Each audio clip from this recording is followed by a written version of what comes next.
Attack takes place in New York. There's no Pakistani involved. And this man is asking me to be ashamed of something because I'm part of 1.3 billion people. Political struggle was being given a religious name.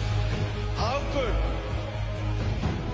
an event like 9/11 take place and there was never any inquiry into the root causes?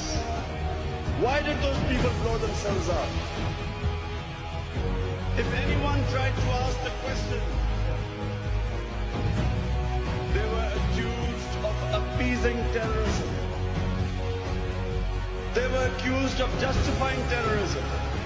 George Bush went on television and told the world that this is radical Islam. They want to take over the world. They hate our way of life. They hate our freedom. They hate our democracy. They are like Nazism. This is a new philosophy like communism. The stakeholders who had an interest in the oil in Iraq, the neoconservatives, all of them then projected this mad philosophy of radical Islam. First, Afghanistan was attacked 3 weeks after the vote.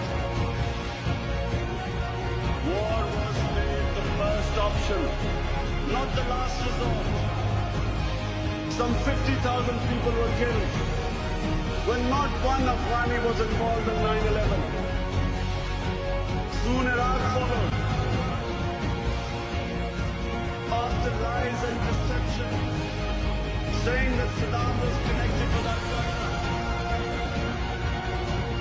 putting the fear of God in their own population so that they would not question them. Other stakeholders jumped in. Ariel Sharon, suddenly he was fighting against Islamic terrorists. In Chechnya,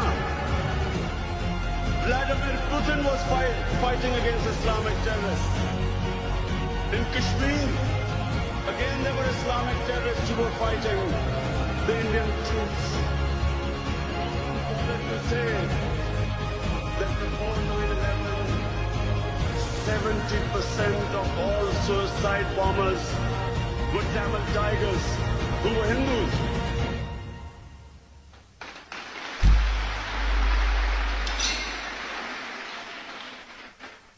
No one ever blamed Hinduism for the guerrilla warfare, terrorist struggle, freedom struggle, the Tamils would call it.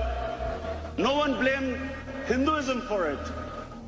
When the Japanese kamikaze pilots in desperation were blowing themselves up in their planes, no one blamed Shintoism for suicide bombings. But suddenly, Islam was responsible for suicide bombings. Careful planning, spin doctoring brought political struggles a religious name. We had certain members of the Islamic clergy immediately jumping on the bandwagon that terrorism is not allowed in Islam. We all know terrorism is not allowed in Islam. Every Muslim knows what the Prophet of Islam sallallahu alaihi wasallam said. Long before the Geneva Convention came in, the Muslims were told not to harm anyone, non-combatants, women, children, elderly, not to destroy gardens, crops, how to treat prisoners of war. Not the way George Bush treats prisoners of war.